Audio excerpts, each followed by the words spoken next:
خواجہ سرا کیوں پیدا ہوتے ہیں؟ حضرت علی رضی اللہ تعالیٰ عنہ کا انتہائی زبردست جواب: کسی ایک خامی سے میاں بیوی کے ہاں خواجہ سرا پیدا ہوتا ہے۔ بسم اللہ الرحمن الرحیم۔ ناظرین، ہم سب جانتے ہیں کہ اس دنیا میں مرد اور عورت کی جنس کے علاوہ ایک تیسری جنس بھی پائی جاتی ہے، جسے اردو میں خواجہ سرا، ہجڑا، خسرا، زنخواہ، جبکہ عربی میں مخنث کہا جاتا ہے۔ اب سوال یہ پیدا ہوتا ہے کہ اللہ پاک نے قرآن کریم میں اشرف المخلوقات میں شامل اس تیسرے جنس کو کیوں مخاطب نہ کیا؟ شادی شدہ جوڑے کون سی ایسی غلطیاں کرتے ہیں کہ ان کے ہاں خواجہ سرا پیدا ہو جاتے ہیں؟ کیا خواجہ سرا سے اسلام میں شادی کی اجازت دی گئی ہے؟ آئیے چلتے ہیں پہلے سوال کی جانب۔ بے شک اللہ پاک ہی ساری کائنات کا خالق و مالک ہے، پھر ایسے کیسے ہو سکتا ہے کہ وہ اپنی مخلوق میں اس تیسرے جنس کا ذکر نظر انداز کر دے؟ یہ محض ایک غلط فہمی ہے جو کہ مذہبی اور معاشرتی اکابرین نے ہمارے اندر پیدا کی ہوئی ہے۔ آئیے اس مسئلے کے حل کے لیے مشہور سائنسدان ہیری کلین فلٹر کی تھیوری کو دیکھتے ہیں۔ اس نے ایک بیماری دریافت کی جس کا نام اس نے اپنے نام پر یعنی کلین فلٹر سنڈروم رکھا۔ اس بیماری کے مطابق عورت اور مرد کی طرح خواجہ سرا کوئی تیسری جنس نہیں ہے، بلکہ ایک جسمانی بیماری ہے۔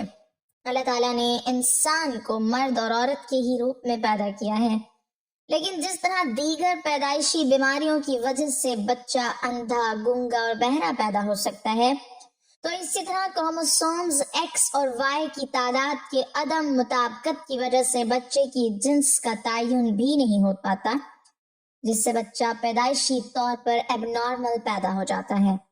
ہر انسان میں 23 کروموسومز کے جوڑے پائے جاتے ہیں اور ہر جوڑا کروماٹین پر مشتمل ہوتا ہے۔ اس طرح مجموعی طور پر ایک انسان میں 46 کروماٹین پائے جاتے ہیں۔ بعض اوقات کروموسومز کی تبدیلی کے وقت مردوں میں ایک زائد کروماٹین ایکس پیدا ہوتا ہے۔ اس طرح مردوں میں 46 کی بجائے 47 کروماٹین پائے جاتے ہیں۔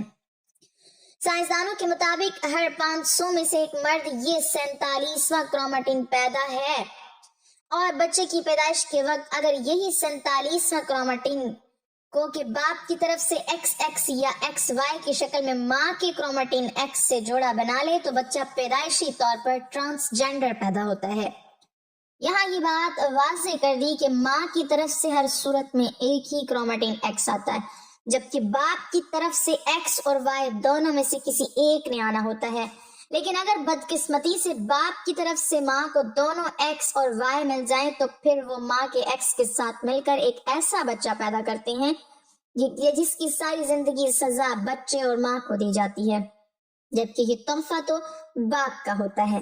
لیکن اسلامی نقطہ نظر سے امام ابو الفرح طرطوسی کتاب التحریم الفاحش میں حضرت ابن عباس سے ایک نقل روایت کرتے ہیں کہ حضرت ابن عباس نے فرمایا کہ ہجڑے جنات کی اولاد ہیں۔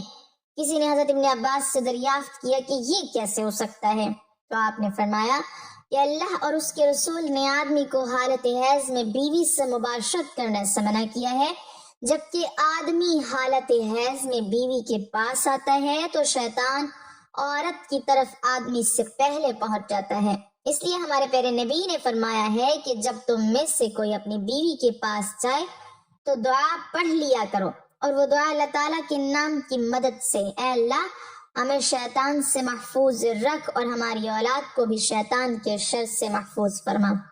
تو اس طرح شیطان انسان کو کوئی بھی نقصان نہیں پہنچا سکتا۔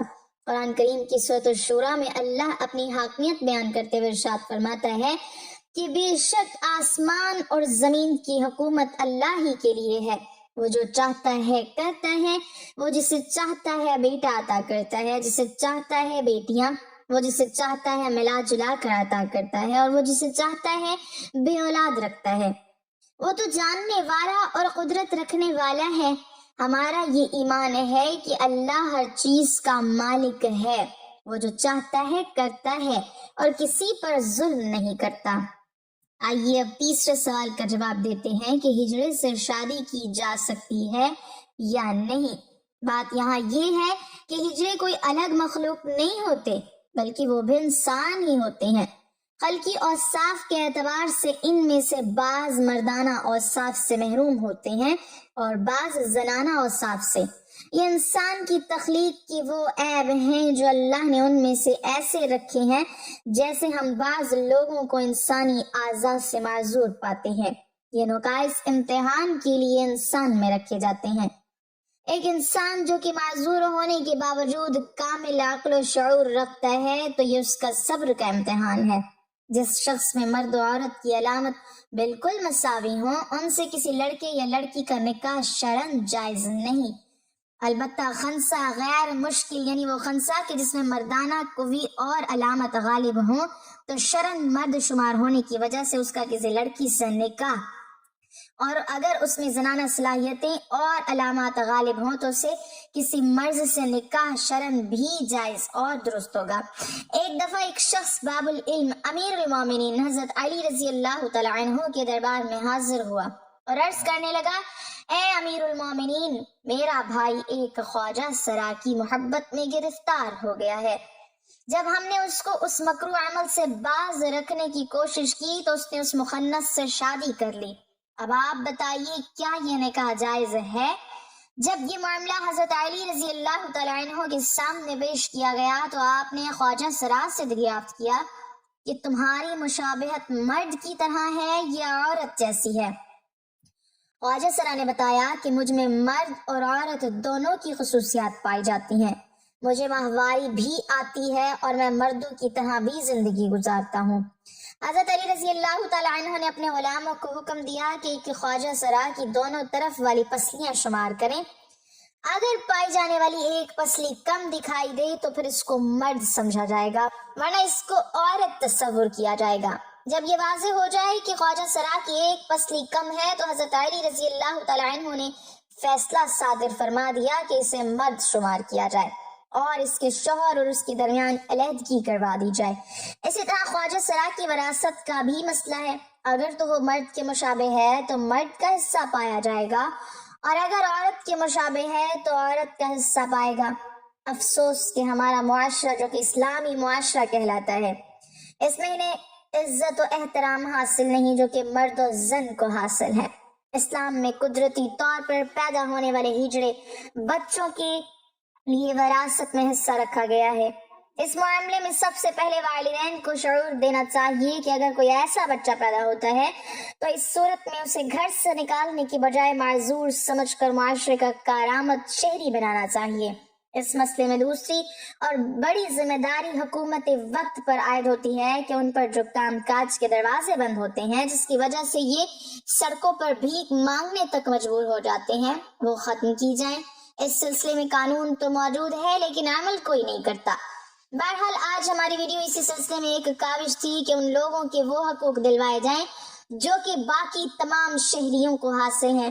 میری آپ سب سے درخواست ہے کہ خواجہ سرا کو حقیر نظر سے دیکھنے کی بجائے ان کو بھی عزت و احترام دیا جائے جیسے کہ معاشرے کی دوسرے تمام افراد کو حاصل ہے۔ قرآن پاک کی سورہ شورى آیت نمبر 49 سے 50 میں اللہ تعالیٰ کا فرمان ہے کہ وہ زمین اور آسمان کی بادشاہی کا مالک ہے، وہ جو کچھ چاہتا ہے پیدا فرماتا ہے، جسے چاہتا ہے لڑکیاں دیتا ہے، جسے چاہتا ہے لڑکے لڑکیاں ملا کر دیتا ہے، اور جسے چاہتا ہے بانجھ کر دیتا ہے۔ وہ سب کچھ جانتا ہے اور ہر چیز پر قادر ہے۔ ناظرین، اللہ تعالیٰ غفور الرحیم ہے، وہ جو چاہتا ہے کرتا ہے، لیکن یاد رکھیں کہ وہ کبھی بھی کسی پر ظلم نہیں کرتا۔ ناظرین، ہمارے ہاں اکثر آپ نے شادی بیاہوں اور میلوں ٹھیلوں پر ایسے لوگوں کو دیکھا ہوگا جو کہ ناچتے گاتے اور بعض حالتوں میں بھیک بھی مانگتے نظر آتے ہیں۔ ان کے مختلف نام ہیں جیسے خسرا، مخنث، ہجڑا، خواجہ سرا وغیرہ وغیرہ۔ ان میں سوائے خواجہ سرا کے باقی کے نام سے تحقیر اور طنز نظر آتا ہے۔ لفظ خواجہ سرا یہ قدرے بہتر نام ہے۔ یہ نام ان کو مغل بادشاہوں نے دیا تھا۔ فارسی زبان میں افسر کو خواجہ اور محل کو سرا کہتے ہیں، لہٰذا اس سے مراد ہوا محل کے افسر۔ لیکن یہاں ایک اہم سوال آپ سب کے ذہنوں میں آ رہا ہوگا کہ آخر یہ تیسرے جنس کے لوگ پیدا ہوتے کیسے ہیں؟